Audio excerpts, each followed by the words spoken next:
Hi guys, welcome to Khushi's Kitchen. Today I am going to prepare Shahi Paneer recipe in Bengali style from my homestyle cooking recipes. Let's start the video and quickly have a look to the ingredients which are enlisted for making this recipe. The ingredients list with detailed measurement are given here on the front page after starting the video, so you can pause the video and check the list in details. শাহি ছানার ডালনা বানাতে এখানে আমি full fat milk নিয়েছি 1 litre. এবারে একটা বাসন নিয়ে ওর মধ্যে 1 লিটার দুধটা ঢেলে নিচ্ছি। এবারে ওই দুধের কাশিটা গ্যাস ওভেনে বসাচ্ছি ছানাটা কাটার জন্য। দুধটাকে ভালো করে ফুটিয়ে নিয়ে গ্যাস ওভেনটা অফ করে দিচ্ছি এবং অপেক্ষা করছি কিছুক্ষণ যাতে করে দুধটা হালকা ঠান্ডা হয়ে আসে। এবারে একটা বাটিতে বেশ কিছুটা ভিনিগার নিচ্ছি। যখন দুধটা একটু ঠান্ডা হয়ে গেল ওর মধ্যে অল্প অল্প ভিনিগার দিয়ে ছানাটাকে ভালোভাবে কাটিয়ে নিচ্ছি। যখন ছানাটা ভালোভাবে কাটা হয়ে গেল তখন মিনিট 2 অপেক্ষা করছি ছানাটাকে সেটেল ডাউন হওয়ার জন্য। মিনিট 2 পর ছানাটাকে একটা রাইস স্ট্রেনারে দিয়ে ভালো করে ছেঁকে নিচ্ছি এবং জল দিয়ে ধুয়ে নিচ্ছি যাতে করে ছানাটার মধ্যে টক ভাবটা না থাকে। এবারে ছানাটাকে একটা সুতির কাপড়ে নিয়ে নিচ্ছি এবং কাপড়টা 4টে মুখ ধরে ভালো করে ঘুরিয়ে বেঁধে নিচ্ছি। এবারে ওই সেম রাইস স্ট্রেনারে কাপড়ে যে ছানাটা বেঁধে নিয়েছি সেইটাকে একটা নোড়া চাপিয়ে রাখছি 8 ঘন্টার জন্য, যাতে করে ছানাটা থেকে এক্সেস ওয়াটারটা রিমুভ হয়ে যায়। ইতিমধ্যে ছানার বড়াটা মাখার জন্য একটা মশলা তৈরি করে নিচ্ছি। একটি ফ্রাইং প্যান নিয়ে তার মধ্যে প্রথমে অ্যাড করছি গোটা জিরে, গোটা ধনে, লবঙ্গ, ছোট এলাচ, দারচিনি। এবারে এই সমস্ত মশলাগুলো রোস্ট করে নিচ্ছি। রোস্ট করার পর একটা পাত্রে ঢেলে নিচ্ছি ঠান্ডা করবার জন্য। এর সঙ্গে বেশ কিছুটা আদা বেটে নিচ্ছি 2টো কাঁচা লঙ্কা দিয়ে মিক্সিং জারে। যখন রোস্ট করা সমস্ত মশলাগুলো ঠান্ডা হয়ে গেল তখন একটা ড্রাই রাফ পাউডার তৈরি করে নিচ্ছি। দেখুন ঠিক এইভাবে। ছানাটা যখন 8 ঘন্টা জাগ হয়ে গেল তখন ছানাটাকে একটা বড় প্লেটে নিয়ে নিচ্ছি। একবার হালকা হাতে ছানাটাকে ভেঙে নিচ্ছি। ছানাটাকে ছাড়িয়ে নিয়ে ওর মধ্যে অ্যাড করছি পরিমাণ মতো নুন, চিনি, কাশ্মীরি লাল লঙ্কার গুঁড়ো, আদা বাটা, কিছুটা পরিমাণে ওই ড্রাই রোস্ট পাউডারটা যেটা আগে বানিয়েছিলাম এবং অল্প ঘি ও অ্যাড করে দিচ্ছি।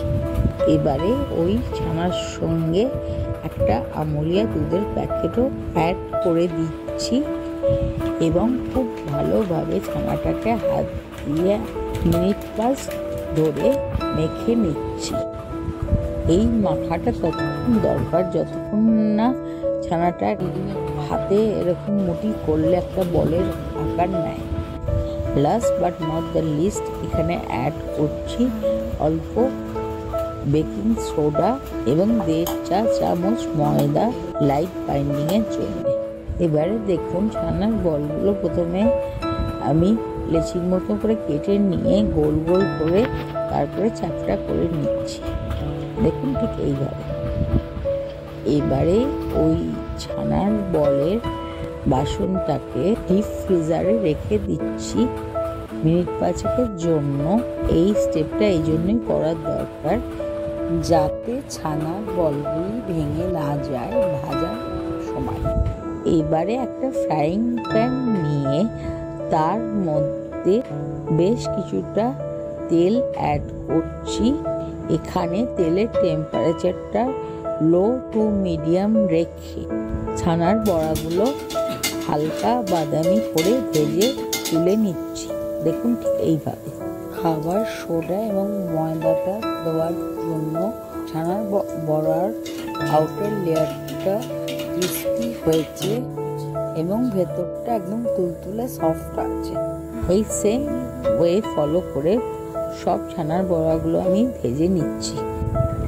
এবারে ডালনা বানানোর জন্য আমাদের বেশ কিছু প্রিপারেশন করে নিতে হবে।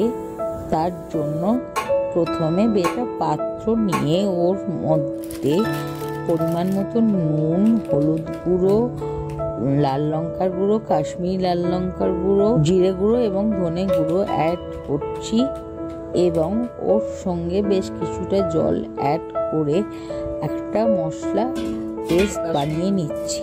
একটা পাত্রে টক দই নিয়ে ওর মধ্যে পরিমাণ মতো নুন, অল্প চিনি এবং অল্প একটু ময়দা দিয়ে ভালো করে চামচ দিয়ে ফেটিয়ে নিচ্ছি। এবারে ওই সেম মিক্সিং জারে কাজু এবং কিশমিশ দিয়ে ভালো করে বেটে নিচ্ছি। কাজু কিশমিশটা বাটার পরে এটি একটি বাটিতে ঢেলে রাখছি এবং এরপর ওই সেম মিক্সিং জার ইউজ করে পোস্তটাকে ভালো করে বেটে নিচ্ছি। দেখুন ঠিক এইভাবে। এখানে অল্প একটু গরম মশলা নিয়ে জল দিয়ে বেটে নিচ্ছি রাফ পেস্ট করে। এবারে গ্যাসে একটা কড়া বসাচ্ছি ডালনা বা গ্রেভিটা বানানোর জন্য। কড়াটা গরম হয়ে গেলে পরে ওর মধ্যে সাদা তেল, ঘি এবং ছানার বড়া ভাজার লেফট ওভার অয়েলটাও অ্যাড করে দিচ্ছি। ঘি এবং সাদা তেল যখন গরম হয়ে গেল তখন ওর মধ্যে ফোড়ন দিচ্ছি তেজপাতা, কাঁচা লঙ্কা, শুকনো লঙ্কা, গোটা জিরে, গোটা গরম মশলা এবং বেশ কিছুটা হিং পাউডার। বেশ কিছুক্ষণ ধরে ফোড়নটা নাড়ার পর যখন ফোড়ন থেকে একটা সুগন্ধ বেরোতে শুরু করলো তখন ওর মধ্যে আদা বাটাটা অ্যাড করে দিচ্ছি এবং ভালো করে মিশিয়ে নিচ্ছি ফোড়নটার সাথে। যখন আদা বাটার কাঁচা গন্ধটা চলে গেল ওর মধ্যে ভিজিয়ে রাখা মশলার পেস্টটা অ্যাড করছি এবং ওর সঙ্গে বাসন দিয়ে অল্প একটু জলও অ্যাড করে দিচ্ছি এবং কুক করতে দিচ্ছি যতক্ষণ না মশলাটা থেকে তেল ছেড়ে দেয়। যখন মশলাটা থেকে তেল ছেড়ে দিল এবারে ওর মধ্যে অ্যাড করে দিচ্ছি পোস্ত বাটাটা এবং ভালো করে একবার নাড়িয়ে নিয়ে ওর মধ্যে অ্যাড করছি স্বাদ মতন নুন এবং বেশ কিছুটা চিনি। হালকা নাড়িয়ে নিয়ে এবারে ওর মধ্যে অল্প ঘিও অ্যাড করে দিচ্ছি এবং আবারও বেশ কিছুক্ষণের জন্য কুক করতে দিচ্ছি। যখন আবারও মশলাটা থেকে হালকা তেল বেরাতে শুরু করলো এবারে গ্যাসের ফ্লেমটাকে অফ করে দিয়ে ওর মধ্যে অ্যাড করছি ফেটিয়ে রাখা টক দইটা এবং ভালো করে নেড়ে চেড়ে মিশিয়ে নিচ্ছি সমস্ত মশলার সঙ্গে। যখন আবারও ওই ডালনার গ্রেভিটা তেল বেরাতে শুরু করলো তখন ওর মধ্যে অ্যাড করে দিচ্ছি কাজু এবং কিশমিশ বাটাটাকে। একবার ভালো করে নাড়িয়ে নিয়ে ওর মধ্যে এবারে বেশ কিছুটা দুধ অ্যাড করে দিচ্ছি, যেটা পূর্বে আমি আমুলিয়া মিল্ক পাউডারের স্যাচেট দিয়ে ফুল ফ্যাট মিল্কটাকে গুলে রেখেছিলাম সেইটা। ডালনার গ্রেভিতে দুধটা দেওয়ার পরে ভালো করে নাড়িয়ে নিচ্ছি একবার এবং বেশ কিছু কিশমিশ অ্যাড করে দিচ্ছি ওই গ্রেভিটার মধ্যে।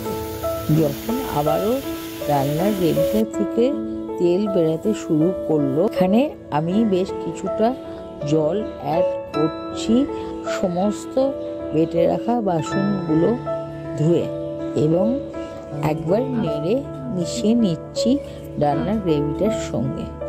যখন ডালনার গ্রেভিটা ফুটতে শুরু করলো তখন ওর ভেতরে ছানার বড়াগুলো একে একে অ্যাড করে দিচ্ছি এবং মিনিট 3-4 জন্য কুক হতে দিচ্ছি। Last but not the least, এবারে ভালো ঘি এবং গরম মশলা বাটাটা অ্যাড করে দিচ্ছি। ভালো করে ডালনার গ্রেভির সঙ্গে মিশিয়ে নিয়ে গ্যাসের ফ্লেমটা অফ করে কড়ার উপর একটা ঢাকনা দিয়ে দিচ্ছি। রেডি হয়ে গেল আমাদের সুস্বাদু লোভনীয় জিভে জল আনা শাহী ছানার ডালনা। Today's video is up to this for the time being and will be coming back soon with a new cooking recipe. Thanks for watching. Thanks to all.